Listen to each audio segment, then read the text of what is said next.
see you. How are you, man?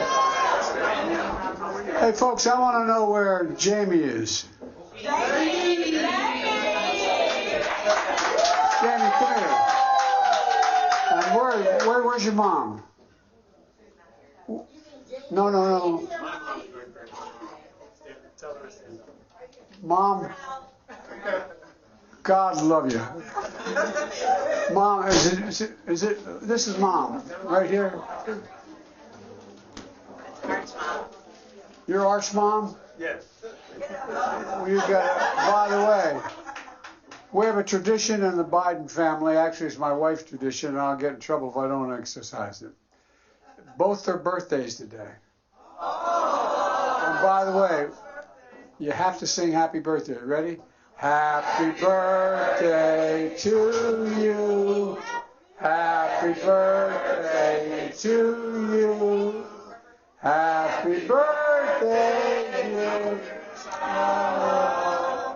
Happy birthday to you. Now you got to let my wife know that I did what I was supposed to do, right? God love you. It's hell turning 60, isn't it? I don't know. You haven't gotten there yet. God love you. Well, I tell you what, my name is Joe Biden.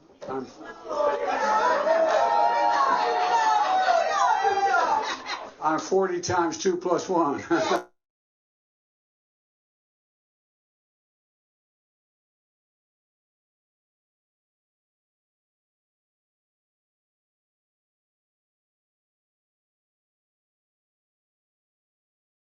Let me come by.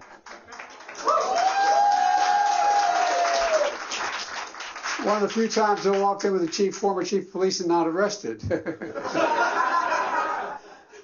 Anyway, thank you. Look, I can't tell you how much I appreciate you letting me come by. You can smile, kid. I'm good. She's looking at me like, who is this guy?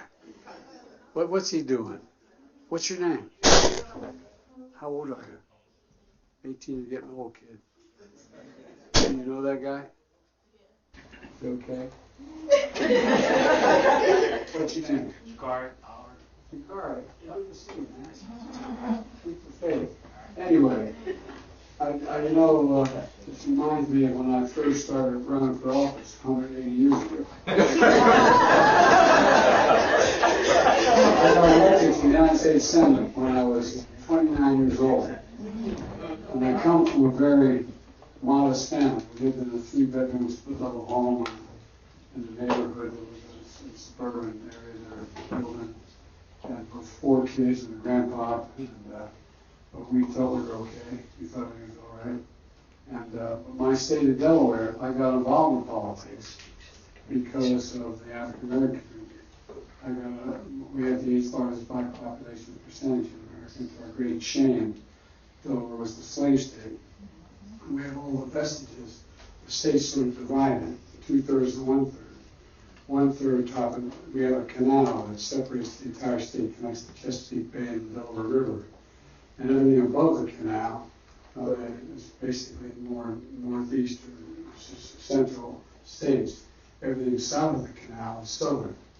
And I mean, for real, Caucasian like you, so I mean, and for real. East is sort of Maryland, the Marble Peninsula, etc. Everybody thinks that the pond company is the biggest thing in Delaware. The biggest thing in Delaware, chickens. I'm serious. It's the single biggest $400 million industry. But my point is that I got involved because when I got out of law school, and I went to law school, I had to get some financial help to get there. When I got to law school, when I got back, I got a job with a fancy firm, the biggest, oldest firm in the state.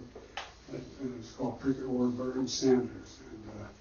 And I got the job. But unfortunately, in my state, should have won by now. When Wilmington, Delaware is the only city in America occupied by the National Guard since the Civil War, because when Dr. King was one of my heroes. When he got assassinated, we had riots in Delaware. And so the Southern governor, the Democrat, he was a Southerner in terms of his attitudes. And he put the National Guard on for 10 months at every corner of drawing bayonets. Only city in America where occupied since the Civil War. And I quit this fancy law firm and became a public defender because I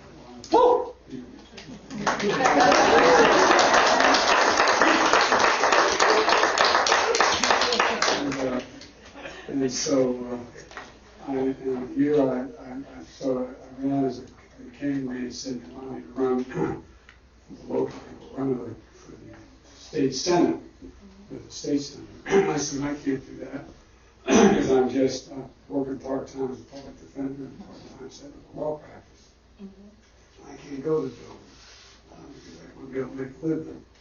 And so he came back to me 3 days later and said, I want to run for county council. I said, county, I can't do that. And I walked over the window of my office and right over there, that's the courthouse. The meets there twice a week, you can make it. So I checked, that's a true story. So I checked it out, because no one had ever wanted this if they wanted me to run it. So I said, what the hell, I'll do it if I won't win. No, I didn't think it would because I thought we, began to build. I kept arguing more people should get engaged and run. Change the age up there. That's right. So what happened was, I made a mistake. My best friend in the world, my sister, that's okay. Managed my campaign. My sister is 3 years younger, used to be 3 years younger than me, now she's 23 years old. By the way, there is no man in the Biden household that's any younger than any woman in the house. That's the family thing I can. Anyway, she managed my campaign, and I won. And I won a 4-year term, and I didn't want to go initially, seriously. And but it turns out that the decennial Senate every 10 years they redo the districts. And so I got reapportioned from a 4-year term to a 2-year term. Because Republicans saw something in me I didn't see, that they thought I was going to run for higher office. So it's God's truth. I'm 28 years old now. So I'm going around the state trying to get people to run. A group of senior members of the Democratic Party, the only ones were mainstream Democrats. Here we are. That's right. Came to me and said one day I went to the Democratic convention down in Dover, Delaware, the off-year convention, and I was trying to get other people to run for office here. I joined a small group, the Democratic Coalition, to get mainstream, pro-choice, pro-liberal, pro-black, typical Northeast Democrat. And so I went down to the convention with 3 of the guys that I had come down with. One had a radio talk show, and a few others anyway. And so after the afternoon session, I went back to the motel. One of these motels you drive up. There's no building in Dover, far larger, one of the 4 stories, at least not a joke. And so I go in and I decided to take a shower and shave to go back that night. So I'm in one of those 8 by 10 shower, restroom in the motel. And there was a shower, a toilet, a bath, and a shower, and a sink. And I have to towel around me and a shaving cream. When I'm shaving, I hear bam, bam, bam on the door of the hotel room, or the motel room. So I figured it's the guys that came down, give me trouble. I said, I'll come in, I'll open the door. I had a razor in my hand, shaving cream, and a towel around me. There's 4 senior Democrats standing there. Former Chief Justice of the state of Delaware, who had more people, his family as a U.S. Senator when I used to go to the legislature than any family in American history. The United States in Delaware history. The state chairman and the congressman who was a good guy who had lost 3 terms ago because he was too progressive. And the guy named Carl, a big guy, talked at you like this. I'm the one that's warn you. Anyway, so I'm embarrassed as hell. Standing with a towel around in a hotel room that has the headboards nailed to the wall, the kind of thing. It was only, 2 beds, and the desk nailed the wall. And so I said, come in, gentlemen, give me a minute. Well, nothing to change it.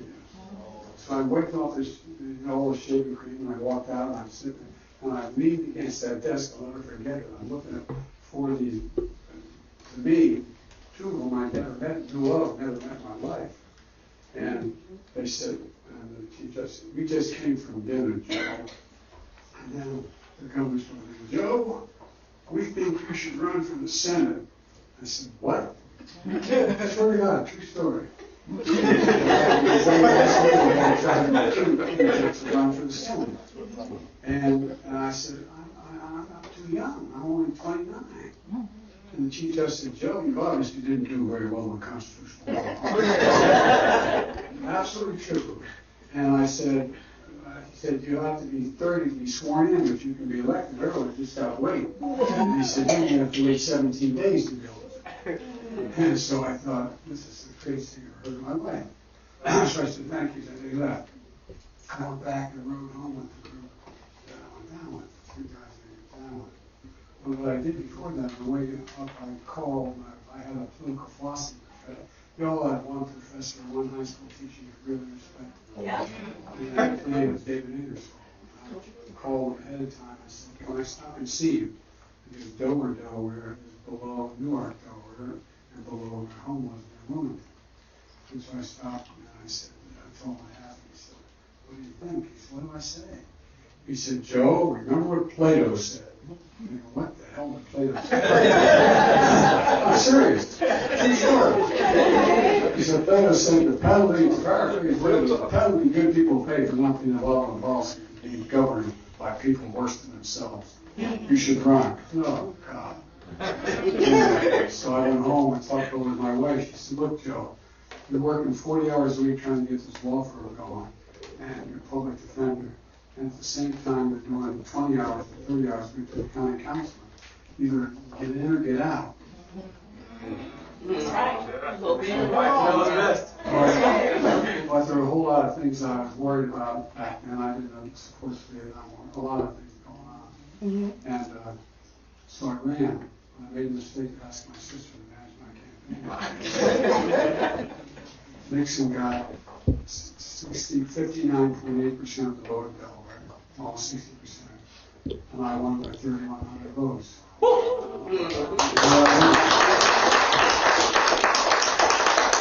And I got elected because when I run in Delaware, out of Joe, I get 90% of the African American vote. All 3 years now, and me, because it's the most loyal constituency, because I'm loyal to my constituency. And so the things are changing. Guess what? Now Delaware is blue.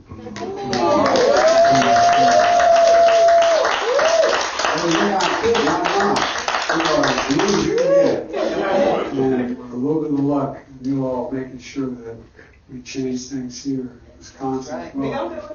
Yeah. We got some senators I'd like to see change too.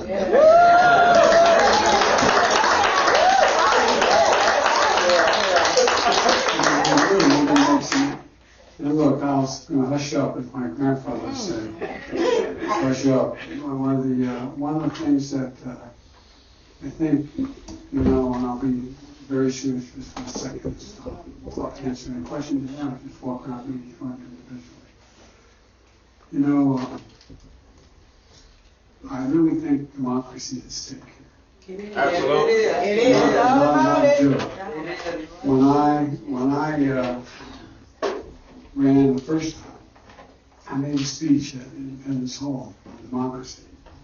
And the press, we were all smart as hell. The press back here wondered why I was talking about democracy back then. And 60% of our polling showed people were worried about it when it was this thing. Yeah. And we ended up winning. But one thing I want you to be aware of, Trump means what he says. Yes, he does. He means what he says. Yeah. And he says he's going to get rid of all the stuff that we've done. I said making sure that people don't have to pay $400 a month insulin for good diabetes. He said, make sure, I just go down the whole list. And I was asked, I just did an interview with the national reporter in the last stop I made. She asked the question whether or not I thought that what Trump, did he mean what he said? What he said, basically, I'm not sure he's going to accept results of the election. And I said he won't. He won't. So we really have to, we can do a lot, because I think the public is really ready to see some change. Anyway, I'm talking to you. Like I said, I wanted to say, hush up, Joe.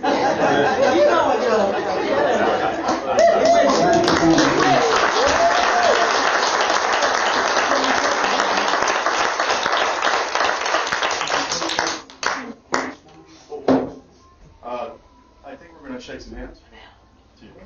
We can stay with you.